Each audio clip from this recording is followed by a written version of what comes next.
Johnson. I've been waiting a long time to bring you the Career Seekers team. Tiffany, Southerland, career coach. Alberta, Bertolino, recruitment coach.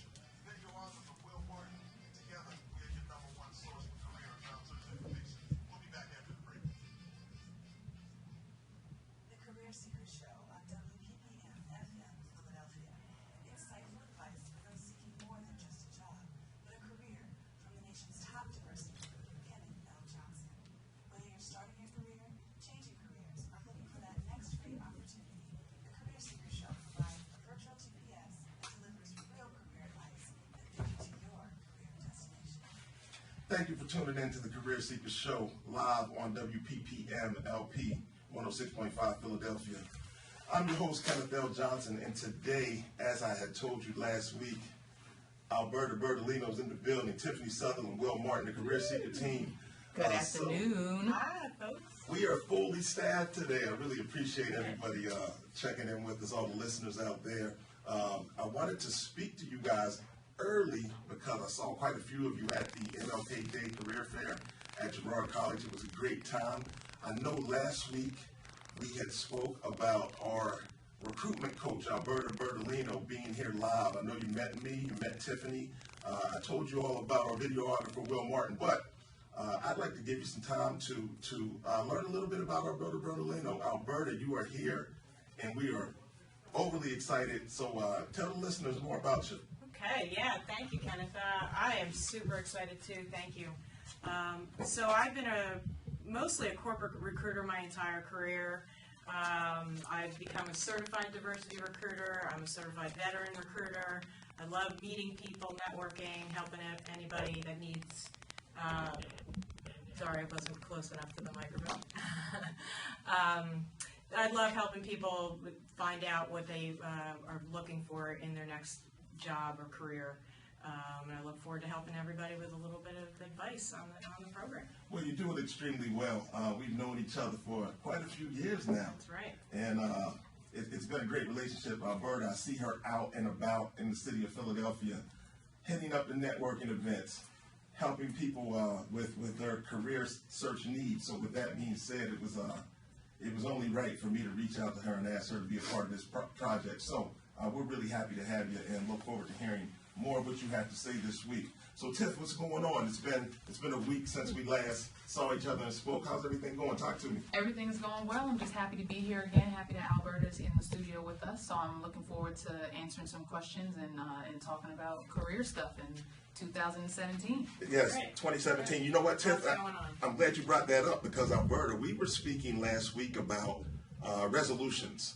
And, you know, Tiffany has an interesting take on that. But just from your standpoint, I thought it might be a good idea just to speak to you about what you believe is next for career seekers coming into the new year. What should career seekers be doing right now, January, the beginning of January? Yeah, no, so you just said it before about networking, and that's how you and I got to know each other. Just get yourself out there.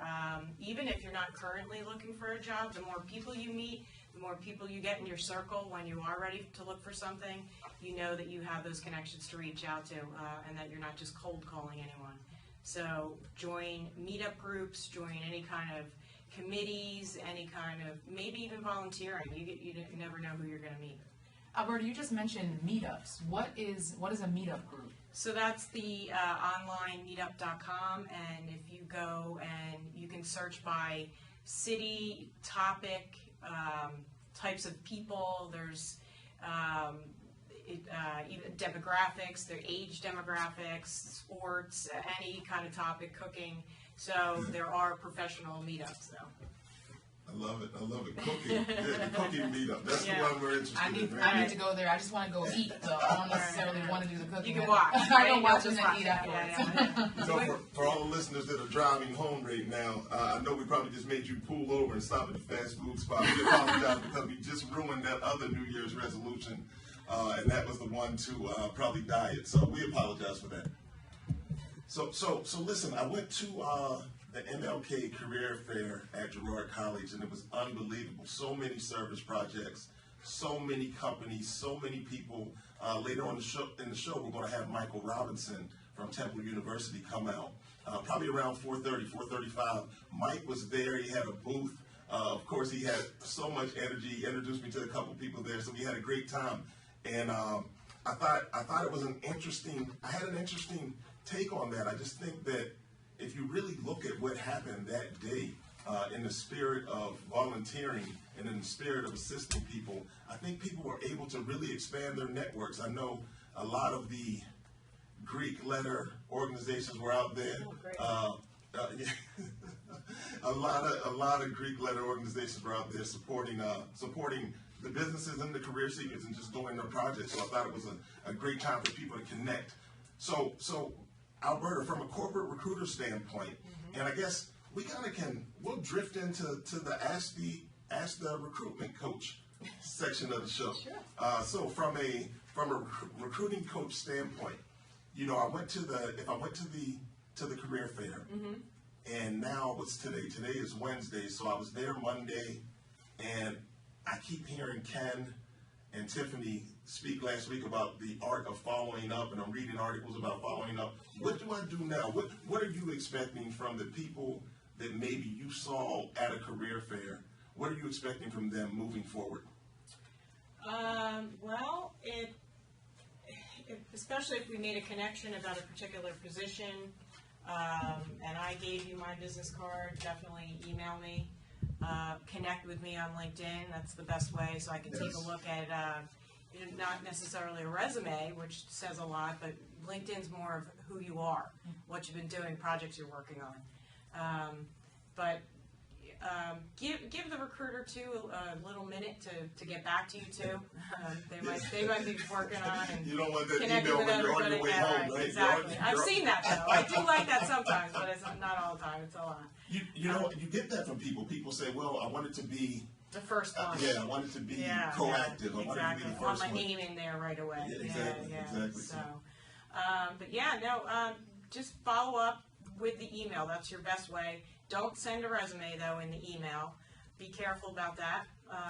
There are compliance issues, and look for an applicant tracking system to apply. And even if there's not a position available for you at the moment at that company, just create an application, and those recruiters are going to find you. So the applicant tracking system, meaning the online application. Exactly. That's on their careers website typically. If anyone has any success stories from the MLK Day Career Fair at Girard College, Global Citizen, please reach out to us here at the Career Seekers Show, WPPM FM 106.5. We can be reached at 215-923-WPPM. Once again, 215-923-WPPM. Or you can just shoot us an email, connect with us on Twitter. If you go to www.careerseekers.work, all of the information is there for you to reach out to myself, Tiffany, Southerland, Alberta, Bertolino. We're here to assist you, so please keep that in mind.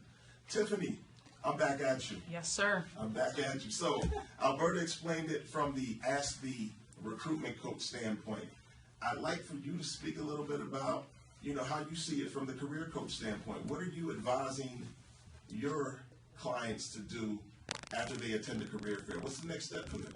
I think I agree with everything that Alberta said. I think you need to make sure that you have all your ducks in a row. So if you've gone to this career fair and you figured out, you managed to make your way to the online application, and you have now submitted an application, you should, if you need references, your references should be ready to go. If you need any supplemental materials, and that means just anything, if you have to, if a transcript is needed from high school, proof that you graduated from high school, from college, anything like that, make sure that those materials are ready to go before they even ask, and just have those things ready to go. Or if you have to update your resume in some way and you need to update that, if there was something you realized you left out, you want to make sure that you have that stuff prepared so that you are not reacting, or responding after the fact, but you can be proactive and get that stuff to them right away. Sure. I sat in on a webinar. Wow, that must have been, I think that was over the weekend. My life is so boring. It's so boring. Webinars are amazing. You're all about helping our listeners. I'm all about helping the listeners, right? I'm all about helping the listeners. So I was, all right, let's just say it was Friday. So I sat in on a webinar, and basically it was through the career site Work It Daily. For our listeners, if you're out there, Work It Daily, formerly Careerlism, is an excellent site for job and career search information. I just think they do a great job. J2 O'Donnell there is exceptional, top influencer on LinkedIn. I sound like I'm doing her commercial, but I feel that much about about the information that they share. So one of the things that she shared was that 85% of jobs are filled by referral. Absolutely. Absolutely, That says is the real. career coach. You want to speak a little more about that, Alberta? Like, what's that process like on your end? Well, right now it's changing a little bit with the company for which I work, but it's so hard to find good people. But if you already have a great employee and you know someone and flip it my way, we're going to pay more attention to the resume. We're going to pay more attention to the application, and more often than not, we would hire that person rather than just someone that no one knows. Gotcha. Yeah. So. So from when I put my hat on as an executive recruiter, I'm like, so That's right. Tiff, it's interesting because you wear a couple different hats, several actually. So I guess you can speak probably on both sides of that. That's right. The career coach perspective, of course, Right. but as a recruiting manager, and I guess it works similar for you. Right, and I think one of the things Alberta said earlier in the show was that you have to expand your network, right? And so it's important when you expand your network because that gives you access to more people who have access to more people who have access to more people who Yes. can get you connected to a job. Sure. And so that is one of the things that I always recommend for my clients. I recommend it to the students that I counsel, regardless of whether they're in college or if they're currently pursuing their law degree or graduate degree, because you can never have too many people who can vouch for you if you're someone that is worth recommending. So I definitely think we receive referrals at my organization as well, but and I think Alberta will probably agree with this, if the referral comes in but the candidate still doesn't meet the requirements or meet the expectations, the referral doesn't get you any further. It might get you a look, but that's all it does, because if you're not a qualified candidate, you're still not going to get the job. Right, you need to be viable. You need to be a viable candidate regardless of whether you were referred or not, but it definitely, that 85% is very, very real. So you get to know people, use your network. It's interesting. So 85% of the people are finding their jobs through referral. However, 3% of the people are finding their jobs through job boards. But every time I walk into a career center or every time I speak to a career seeker, they're telling me, I say, tell me about your job search. How do you conduct your job search? And the first thing they tell me is, I'm on Indeed. I'm on Indeed every day.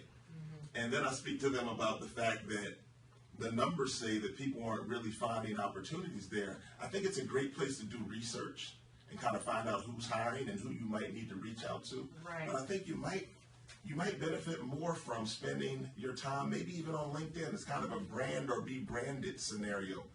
Set up your network, as Tiffany had spoke about, and just keep trying to expand it. And even if you do a little bit each day, I think you'll reap the fruit of that labor in the long run. I mean, let's just say you connected with one person every day on LinkedIn, which is easy to do. Right.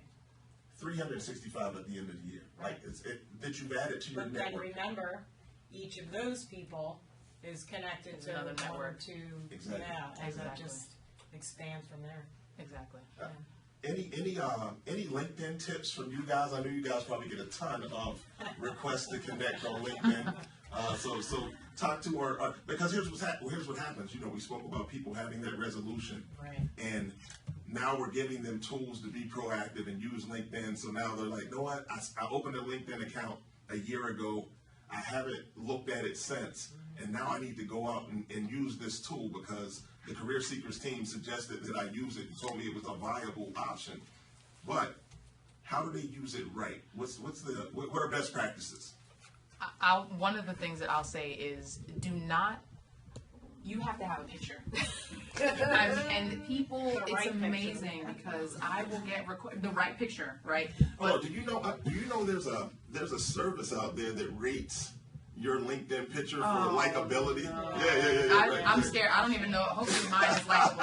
Maybe I shouldn't use that. But I mean, you don't want to be the person with the gray online cutout, because if you're requesting me, I have no idea if you're a real person or not. Absolutely right. So have that picture or have a picture, and don't have a selfie. Have a picture, because you can use your cell phone and stand in front of a white background or a plain background and take a shot from, the shoulders up that is decent enough and high quality enough. These cameras might as well be DSLR cameras. They're so good now. And that will get you, is one thing to do. But I know Alberta probably has a lot more things, but have a picture. Before Alberta chimes in, Tiffany Southerland, our career coach and techie here at the Career Seeker Show. I was going to say, it's DSLR recruitment. I'm sorry.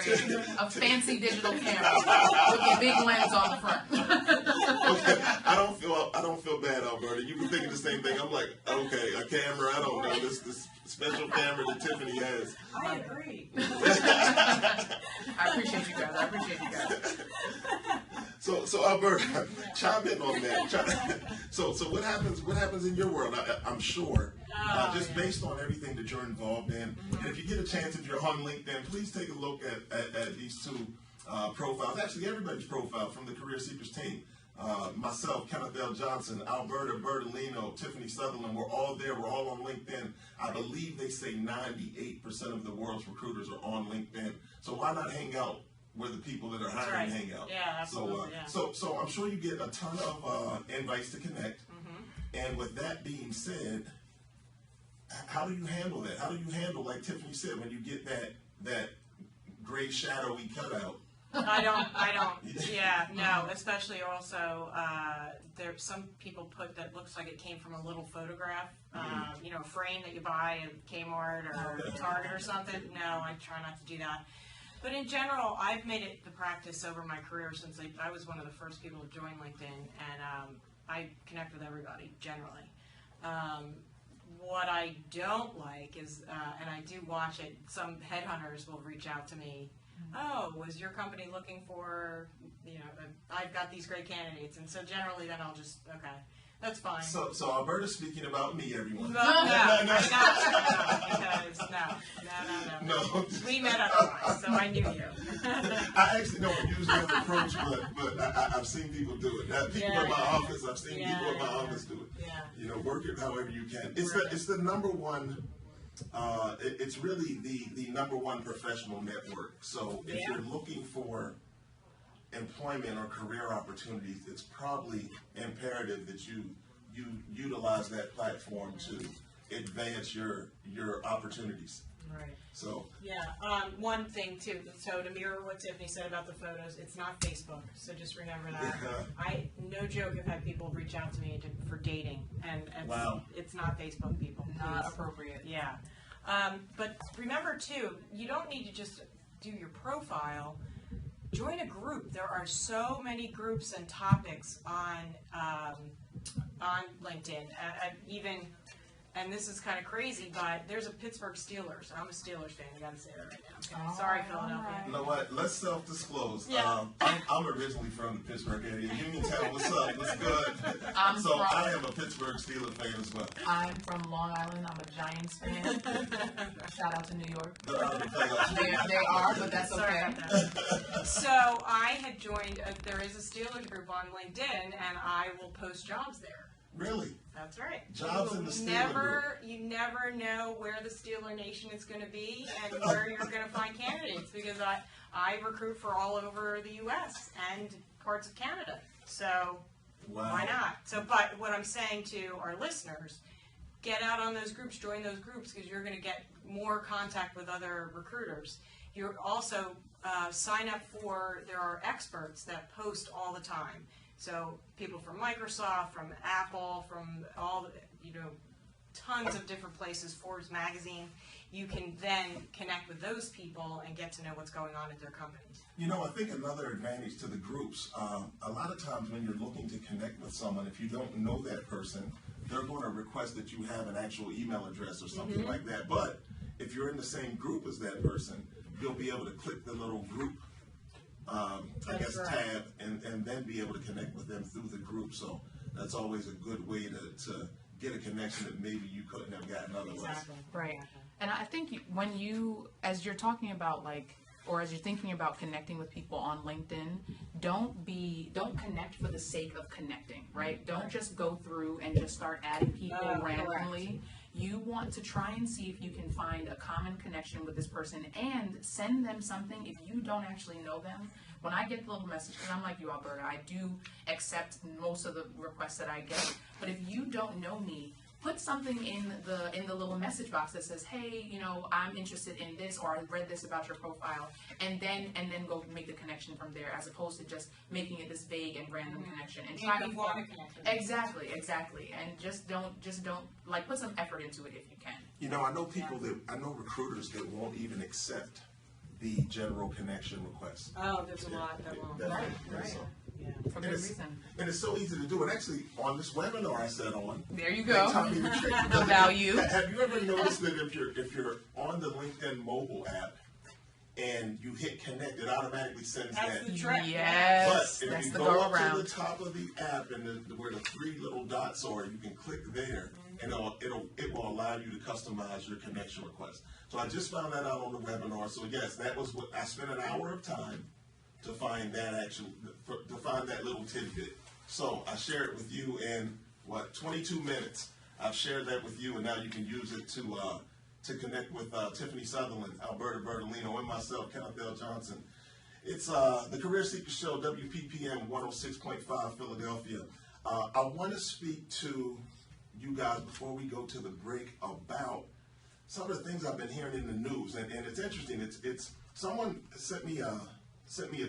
someone reached out to me on Twitter, and they said, Ken, what do you suggest for people from Wells Fargo, from The Limited, from Macy's, from Kmart, with all of those people announcing mass closures and layoffs? What's going to happen? Where do those people go?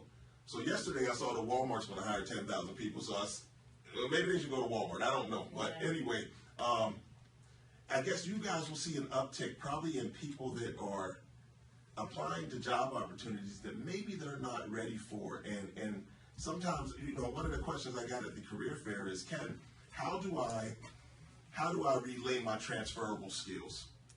So if you guys can touch on that, let's just say you come from a retail background, what are transferable opportunities that may be viable for those people as a candidate? I'm thinking more of the maybe administrative positions, or like a front desk clerk or receptionist. Receptionist. I always say that if people leverage their customer service skill set. Exactly, yeah, maybe a call center. I don't know. What do you think, Tiffany? I agree. I think those are good positions. I think the way to think about it is really about how you frame it, and that's really the hardest thing for people. And so when I think about people trying to figure out what the current skill set that they have, how it relates to something else, you literally look at your resume and then look at the job description that you're trying to apply for, and you take a pen and paper, keep it old school, print stuff out, and write out how what you do can connect to that thing that you're trying to do. Because what makes it, when you're trying to do it in the abstract in your mind, it's not necessarily going to come across as natural or as easy to be able to say, I can do this job, even when you know that you can actually do it. So you have to actually sit down and write, okay, well, I have done this job responsibility, and this is similar to this thing, and here's how. And write that out, and then update your resume to reflect that. Don't lie, and don't say you've done things that you haven't done, but draw the parallels. One of the things that I think is really good for people who are trying to transfer or trying to apply to a position that is not necessarily directly correlated to what they currently do is writing a professional summary. Not an objective statement, which reads, I want to get a job. That's obvious because you're applying for a job. But a professional summary is really you summarizing your professional journey and where you're coming from, what you have to offer, and what you're trying to work towards. Sure. And that's a good way to kind of summarize it, and then and let the recruiter know that you might not be directly replying, necessarily a clean fit, but that you're directing towards that. That's another thing. And actually, this goes back to you, Kenneth, what you had asked about what's coming in recruitment, and which parallels what you just said. there's recruitment summaries rather than, there's professional summaries rather than a straight up resume that people are doing. Sure. But also, to Tiffany's other point about trying to make the connection between the job description and the job that you want and how you fit, I've seen candidates have sent me my own job description and on the other column how they fit into the role. And I have to tell you, 6 to 8 seconds is how long I might look at a Yes. resume. That's Yes. how recruiters, it's really no joke. So you need to catch our eyes quickly. So if somebody takes the time to really look at the job description and show me how you fit the job, that's going to make me want to maybe interview you more. Right, and to that point, make sure you're using the same words that are in. I recruit attorneys. Okay, so I've been there. So when I see a resume that does not even have any of the words related to the job that they're applying for, it's just like, what are So basically, keyword optimize your resume. and not in a way that is misleading, not in a way that's overdoing it and dumping 65 of these words just for the sake of having it in there, because I know some organizations use keyword recognition software and things like that. But be authentic and be true, but make sure you actually have those words in your resume, please, because that's a quick way for a recruiter who's scanning for 6 to 8 seconds to say, okay, at least I see this, and now I can go give it a second read to determine if this actually is a good fit. Excellent information. Listeners, we're going to take a break here at the Career Seekers Show live on WPPM FM 106.5 Philadelphia. Yeah, we're excited. We have Michael Robinson in the building. After the break, we'll sit here with Mike Robinson and talk a little bit about all of the things that he has going on. Thank you very much. It's the Career Seekers Show. All right, All right, so yeah, we're great. so good. So you can stop and start again because I put it up as 2 shows. You see what I'm saying? So once Mike comes,